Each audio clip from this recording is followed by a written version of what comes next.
propose un atterrissage en douceur depuis le cosmos jusque sur notre petite planète Terre qui est tellement petite et tellement peuplée. So we're starting from the universe and we're going to land softly on our nice little planet called Earth. Qui est aussi tellement aboutie et tellement fragile que tout est lié sur la planète Terre. Nous sommes maintenant très très nombreux, l'empreinte de l'homme est très très forte sur la Terre, à tel point que certains pensent qu'on est entré dans une nouvelle ère géologique qu'on pourrait appeler l'Anthropocène.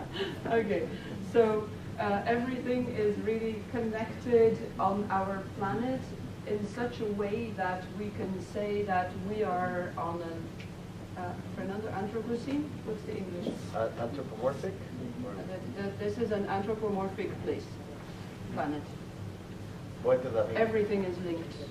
Interdependent. Interdependent, okay, thank you. Et nous nous posons ici en Provence. So this is where we are. You can see here the map of France. Spain is here. Belgium is up there. Germany up there. Mexico way out there, etc. Germany. À la diapo de l'Europe. Okay, maybe can you come back to the one Europe? Okay, yeah. Provence ici. Yeah. Mer Méditerranée, Italie, Espagne, Grande-Bretagne, Belgique, ça va? Et Mexique.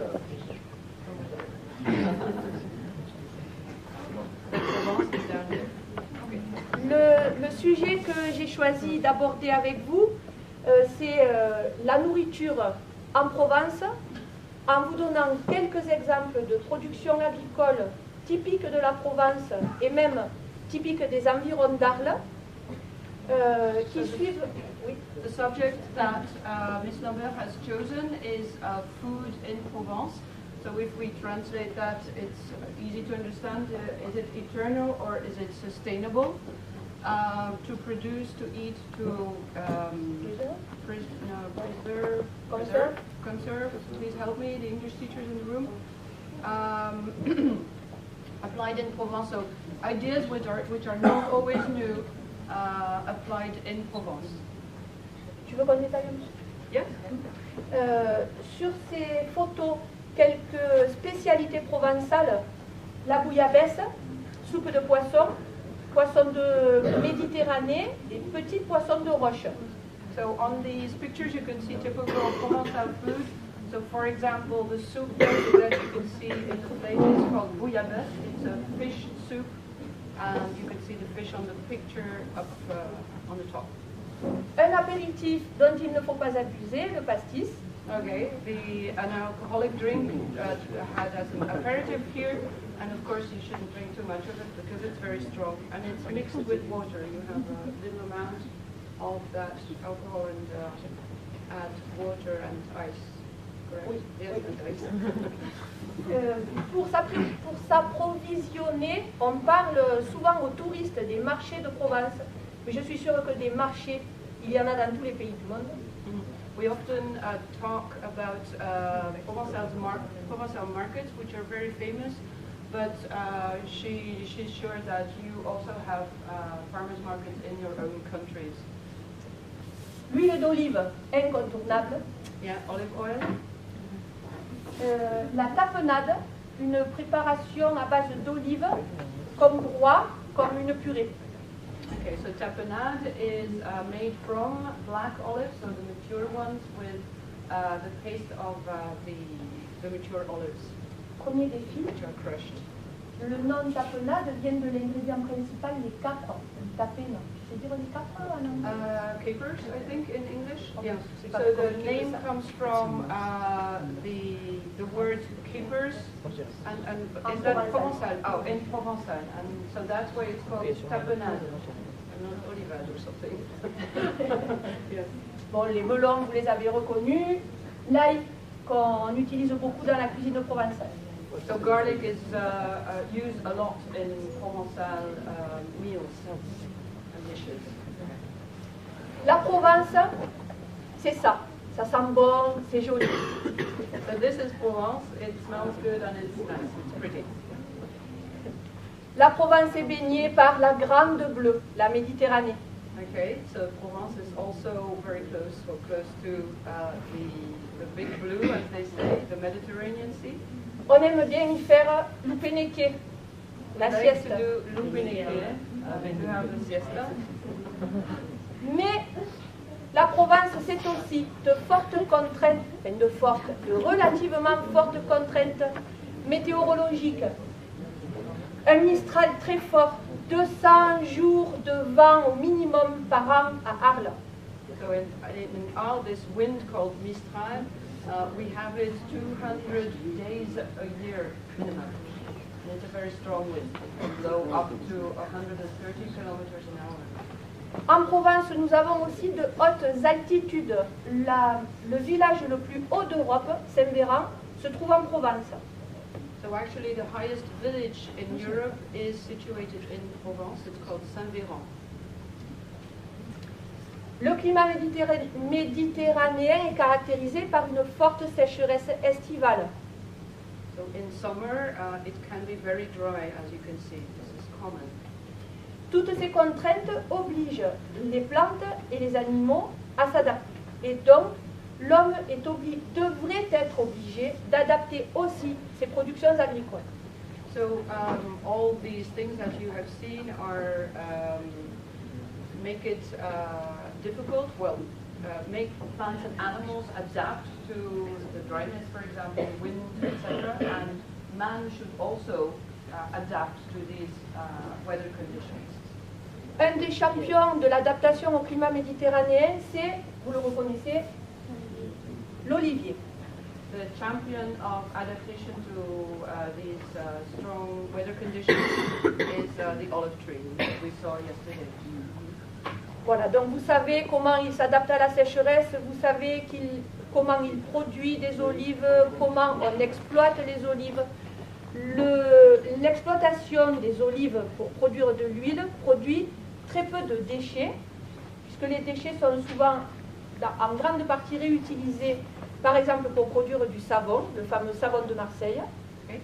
So this product, the olives, as we could see the whole process yesterday, so I'm not going to talk about it anymore, but she insists that it produces very little waste because everything is used, even to make soap, for example. If you read your brochure, you probably read that. So the Marseille is made with the residue of the olives.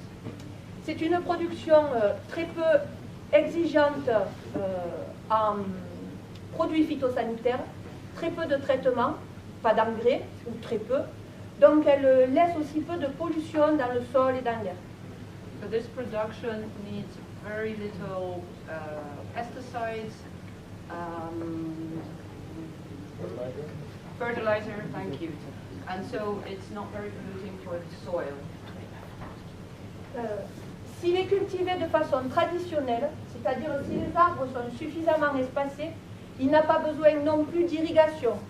Donc il n'utilise pas d'eau. Vous savez que les quantités d'eau disponibles sur la terre sont finies, limitées, qu'on est donc maintenant obligé d'y faire attention. L'olivier est un arbre qui produit sans avoir besoin d'irrigation. In fact, this tree, if the distances between the trees are really respected, I can't remember, what did it say on the brochure? What was the minimum distance? Does anybody remember? 5 meters, okay, of distance. Then they don't need irrigation either, because as you know, water is limited on our planet, and so if we can not irrigate what we eat, the trees, it's all for the best.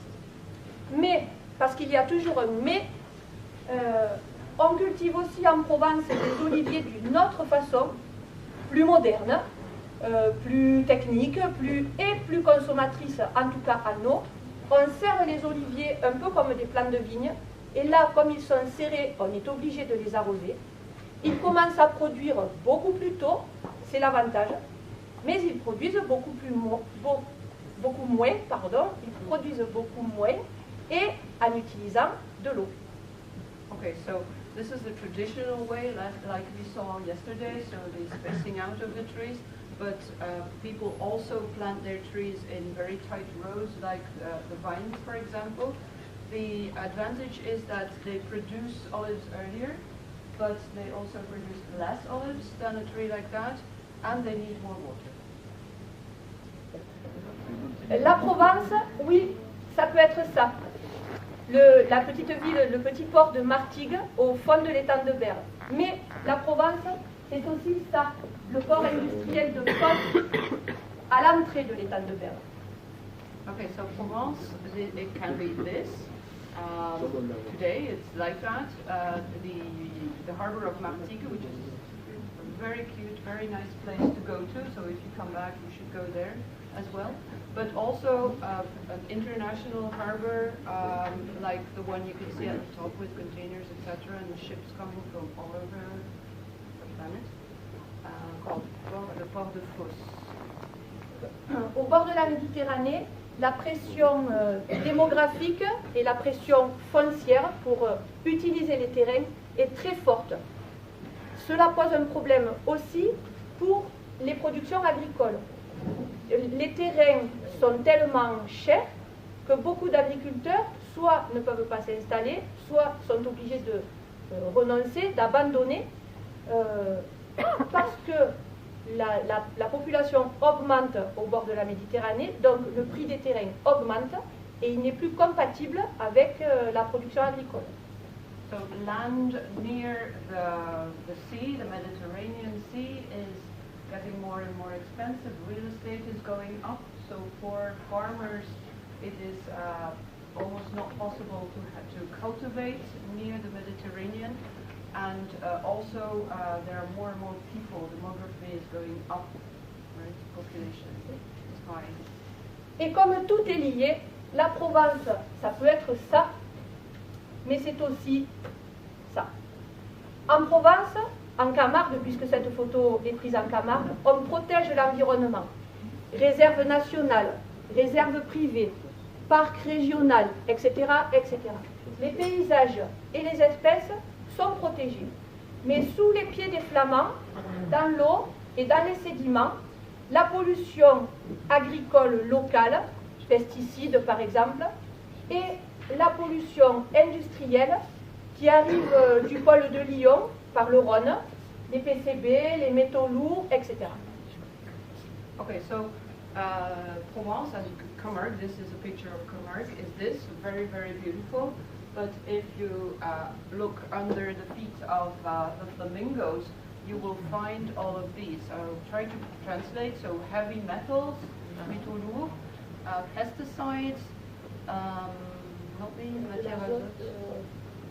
azote, what's that in English? No idea? Okay, correct. Azote in English? Another teacher? Polychloride, Nitrogen. Nitrogen? Yeah. Nitrogen, okay. nitrogen. There's mercury in the anguille. What's anguille again? Eels. Eels, in the eels, yes. And also organic pollution and PCB, I don't know what that is. It's a type of plastic. It's a type of plastic. Karin, what is PCB? Type of plastic that's absorbed into the animals. Absorb it. Oh, yeah. Okay, right. And so this pollution comes from intensive farming and also from the river that flows into the Camargue.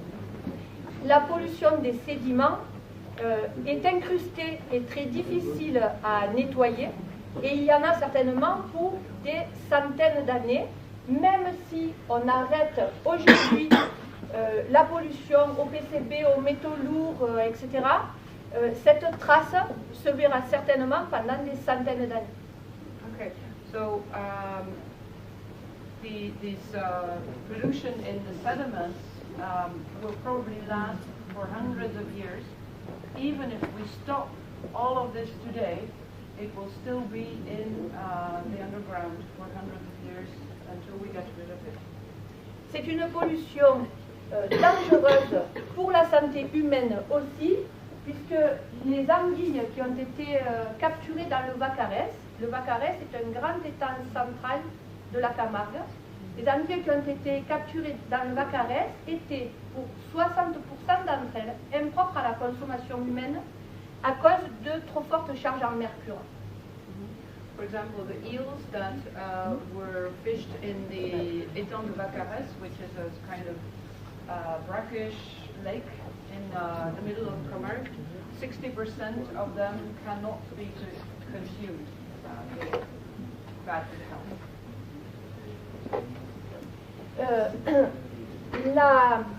L'homme pollue de différentes façons. Il pollue aussi en introduisant, quelquefois involontairement, des espèces nouvelles dans le milieu. Certaines de ces espèces animales ou végétales s'adaptent tellement facilement qu'elles deviennent des pestes, de véritables invasions. Okay, so man pollutes in different ways his environment. Also with the introduction of species of plants and animals, which unfortunately adapt very quickly and become, would you say pests in English? Become pests for the environment. Ici, l'écrevisse de Louisiane, qui a été introduite en Europe pour des élevages, qui s'est échappée de ces élevages et qui bouffe tout sur son passage. So this is the crayfish, Louisiana crayfish, which was introduced into France to élevage. Please help me. To breed crayfish, but which escaped from those farms and which eats everything on its passage. La particularité de l'écrevisse de Louisiane, c'est qu'elle vit sous l'eau, mais elle peut supporter d'assez longues périodes de sécheresse. So this, it has a particularity, this crayfish, because it lives underwater, but it can also adapt to long periods of dryness, of drought.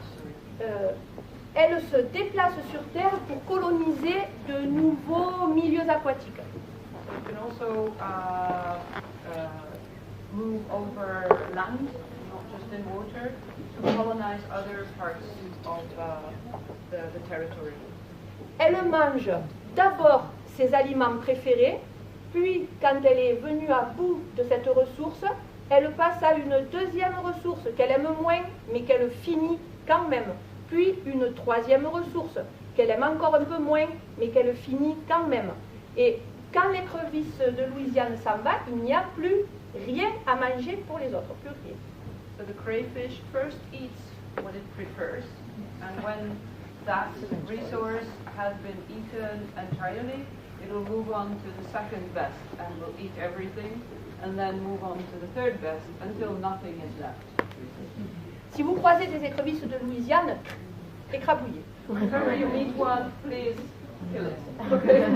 Si, absolument, si, c'est une bête affreuse. Heureusement, oui, comme ça. Heureusement, certains ont de bonnes idées.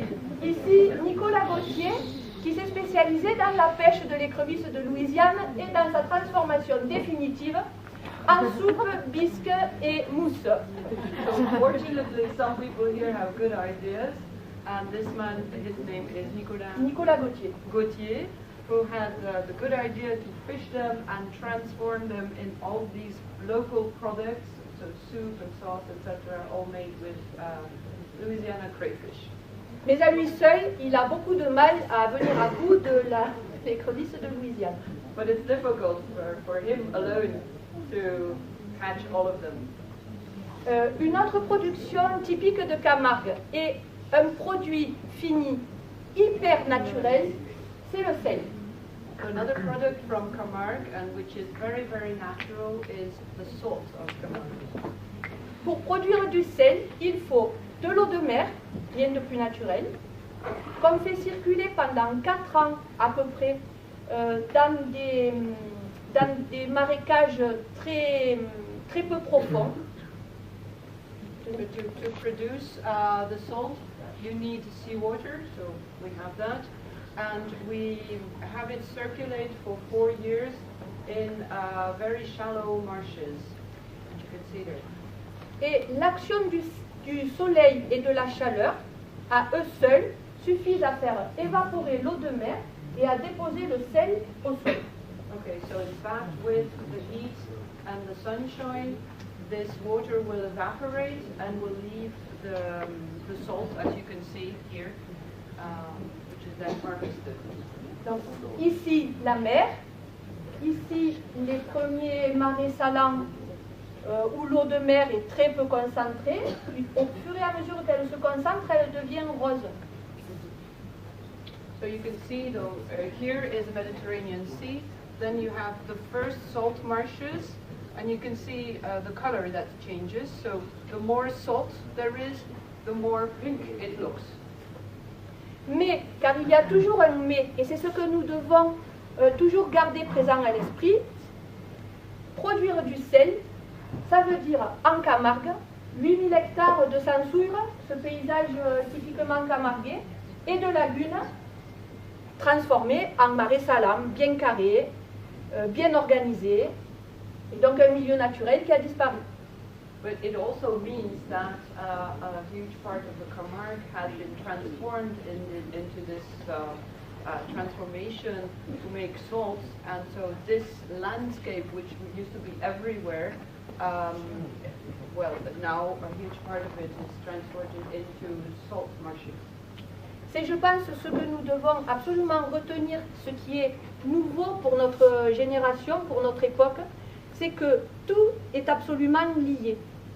Chaque action sur un endroit, sur un élément de l'environnement, entraîne une chaîne de conséquences ici ou ailleurs, ou pour plus tard. Et nous devons toujours réfléchir aux conséquences de tout ce que nous faisons, de tout ce que nous mangeons, de tout ce que nous achetons, de tous nos déplacements, etc., etc. Nous sommes maintenant obligés. Okay, so what is important to remember for your generation is that everything is linked. So everything we do, we buy here and now and later will have an impact somewhere at some point. Fonctionne bien. Le champion, à mon avis, toute catégorie, en Provence, c'est le mouton.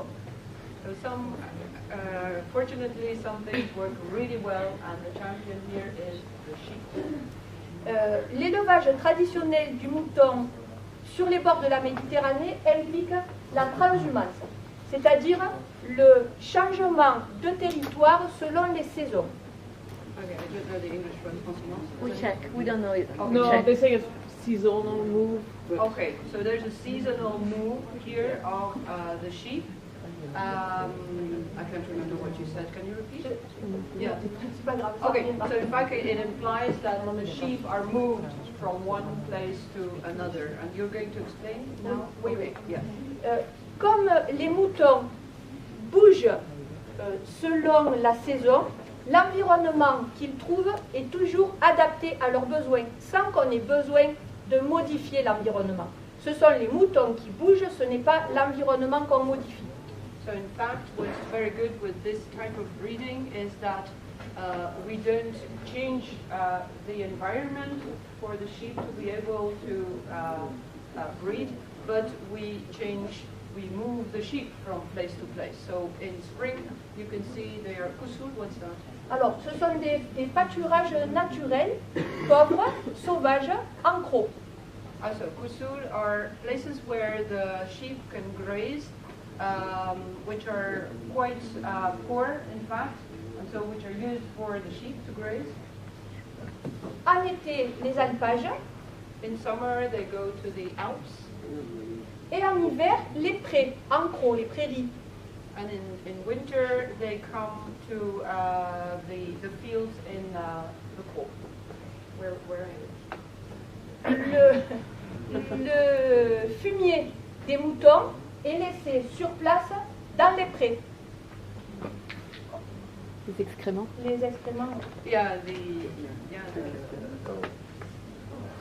what The waste. the waste of the sheep. So when they do número dos, is left on the field to fertilize. Donc, dans les prés de Cros, qui produisent le meilleur foin du monde, pas besoin d'azote. On n'ajoute pas d'azote dans les prés de Cros. What's azote again? Nitrogen.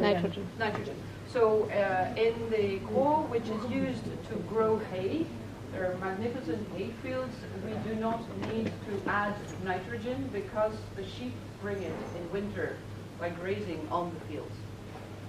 Les prés de Cros sont aussi très bien organisés pour une production de grande qualité, en grosse quantité, avec très peu d'impact sur l'environnement.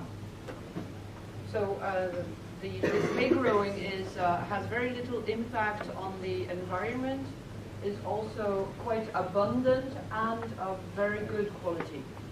C'est une prairie naturelle, arrosée par nappe. On laisse couler l'eau, on laisse inonder les prés de temps en temps. On ne laboure pas, on ne sème pas. La prairie se ressème d'elle-même. Okay, so these fields are irrigated thanks to flooding of small canals that flow over into the fields. There's no sowing, so they don't put grains on it. Everything's done naturally, and no, what I forgot. Oui, et on ne laboure pas et on ne sème pas. And the land is never worked on with tractors, etc. So we always leave it like that. It's not trampled. We don't plow. Plowed, yes. The land is never plowed. Le foin de Cros est le premier et à ce jour le seul dans le monde à disposer d'une AOC et d'une AOP. So it's the first and the only hay in the world that has a quality label called AOC or AOP. On le reconnaît à sa ficelle blanche et rouge, il nourrit entre autres les chevaux de course et les chevaux des Émirats arabes. All right. So you can recognize it with the string that's around it to bind it together, which is red and white, and it is used to feed race horses. For example, those of the Émirats arabes. Saudi. The Saudis. Yes, thank you. Comme souvent, Saudi Arabia. comme souvent dans les productions agricoles raisonnées, raisonnables et qui préservent à peu près l'environnement, deux produits sont associés. En Provence, on associe le foin et le mouton qui marchent ensemble.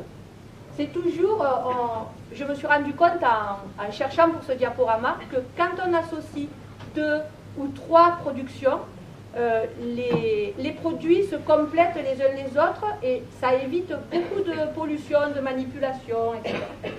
So this is a very good example of permaculture where you associate 2, 3 productions which complete each other. Yesterday, for those who were with us, you saw that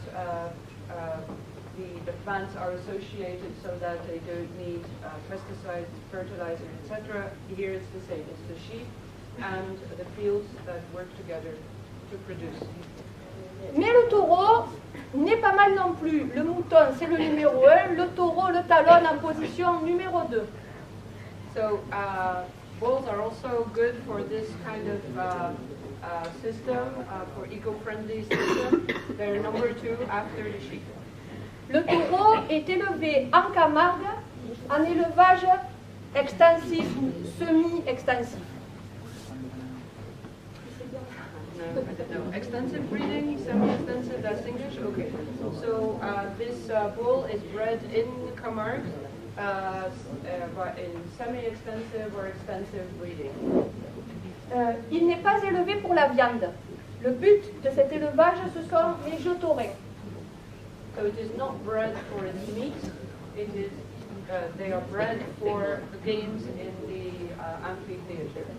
Il est donc sélectionné non pas sur des caractéristiques bouchères, sur des qualités bouchères, mais sur des qualités de combat, disons. Aptitude physique au combat ou au jeu.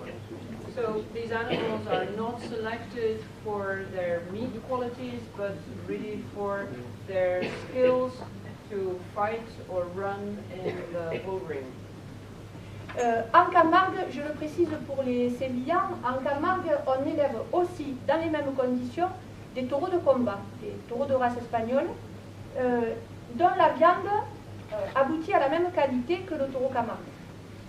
So this is especially for the people from Seville.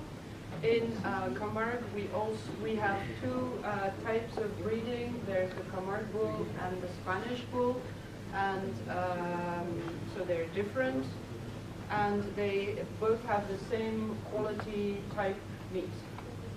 L'avantage de ce type d'élevage, c'est pour l'environnement. On ne modifie pas non plus les espaces naturels dans lesquels les taureaux, en général associés aux chevaux, mais les chevaux on ne les mange pas, les taureaux en général associés aux chevaux se débrouillent en toute saison et ont besoin de très peu de suppléments alimentaires. So these animals, these bulls, are associated with horses, so they spend their time together out in the fields.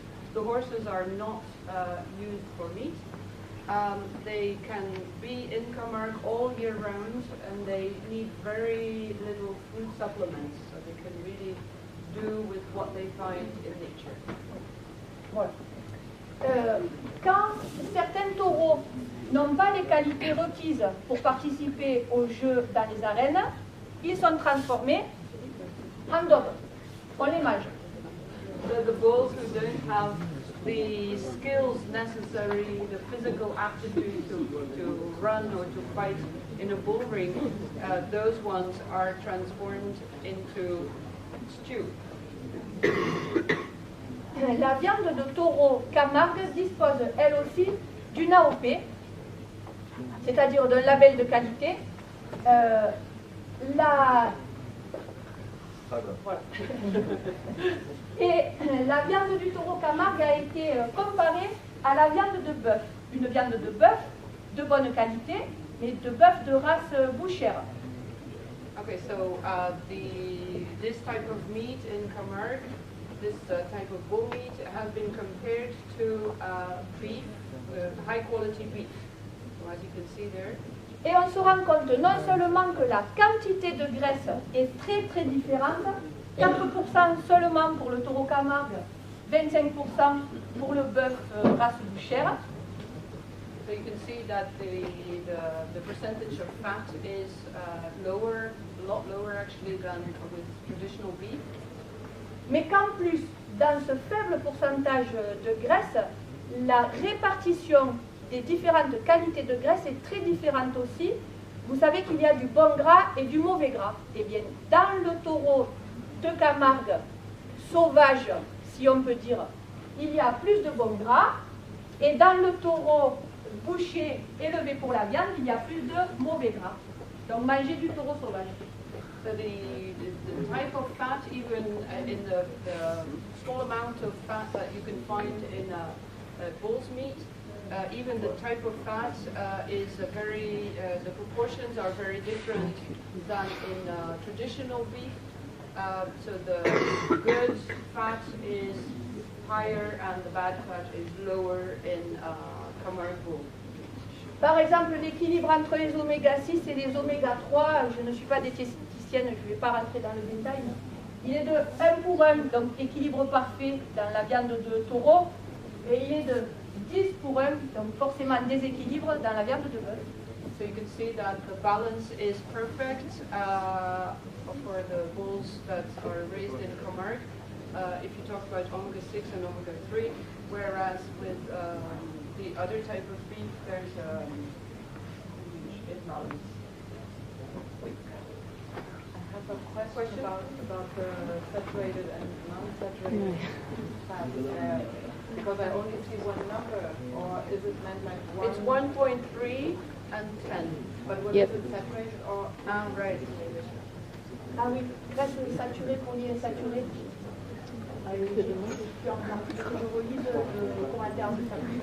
I think it's the rate. I think it's the rate. It's no, the quantity of saturated on. No, I think it's a number. So you have the same quantity in the first case, and 10 more of saturated in the second case. 10 more saturated in the second case. Okay, let's move on. So let's still have a break. Dernier sujet, le canard et le riz. Le canard viendra-t-il à bout des pesticides dans les rizières de Camargue? Comme arbitre, Bernard Poujol, riziculteur à Saint-Gilles. So the last subject of this really co-working is the duck and the rice meal. So will the duck be able, or the ducks be able to eat all the pesticides, to take away all the pesticides from Camargue? That is the question that this man is trying to solve.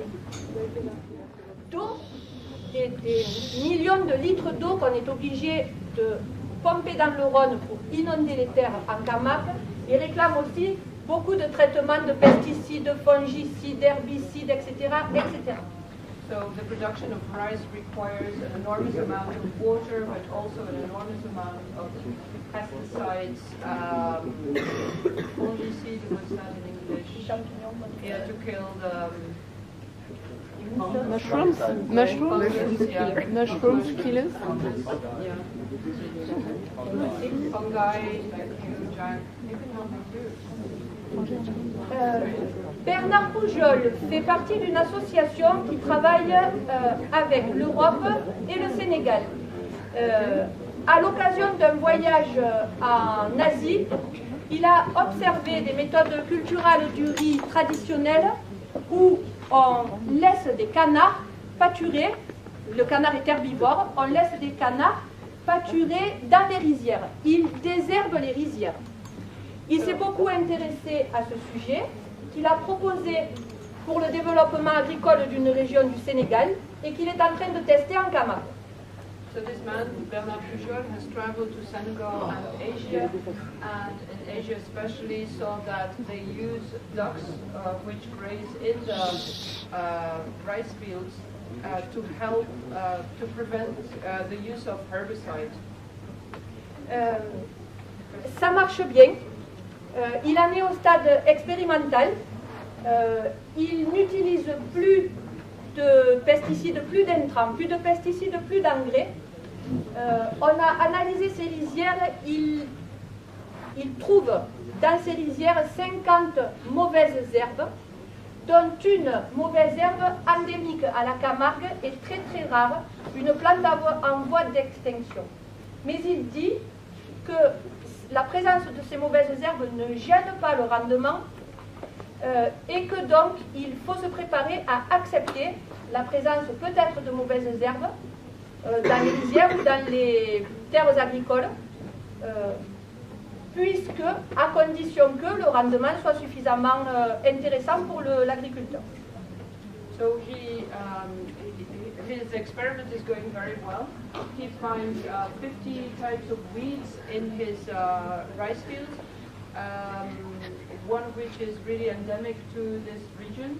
But he says maybe we should accept the fact that we have these weeds as long as we have a harvest that's big enough,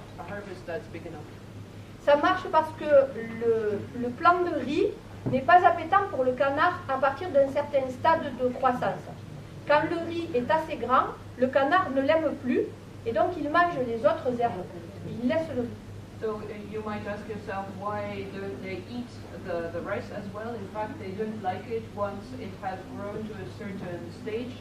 They will not eat the rice, but only the weeds that grow around the rice plants.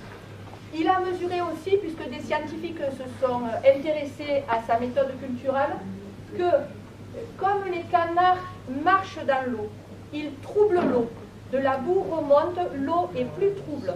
Donc, dans une eau plus trouble, la température monte moins. Donc, il y a moins de fermentation et donc moins d'émissions de gaz à effet de serre. forme. So in fact, the fact that the ducks are in the rice field and walk in the mud, they kind of mix the water and the mud, which makes it less hot, and so there are less emissions into the air. Mais, car il y a toujours un mais, il faut utiliser des canards qui ne peuvent pas s'hybrider avec les races sauvages, qui ne peuvent pas faire de petits avec les races sauvages.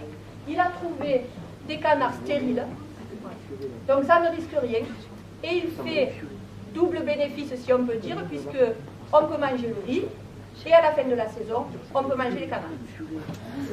So in fact, the but is that he needs to find a breed of ducks that doesn't breed with the wild ducks that come to Camargue. So he's found a species that's sterile. And so the advantage is that at the end of the season, he can harvest the rice and he can eat the ducks. Et maintenant, pour limiter les déchets que vous jetterez à la poubelle, la recette du cacha, c'est la dernière, c'est fini. Le cacha est un fromage anti-gaspi. Quand vous avez des restes de fromage, trop faits, trop forts, trop vieux, vous les coupez en petits morceaux dans un pot en terre, en grès. Vous mélangez avec un peu de lait, un peu de poivre, un peu de laurier, et de temps en temps, vous ajoutez un peu d'alcool, de l'eau de vie. Vous laissez macérer 2 semaines à 4 semaines. Et vous pouvez manger en petite quantité sur un morceau de pain. C'est assez fort. Okay, so this is a very sustainable way of finishing the pieces of cheese that you don't want to eat like that anymore because it's too old or too strong or whatever.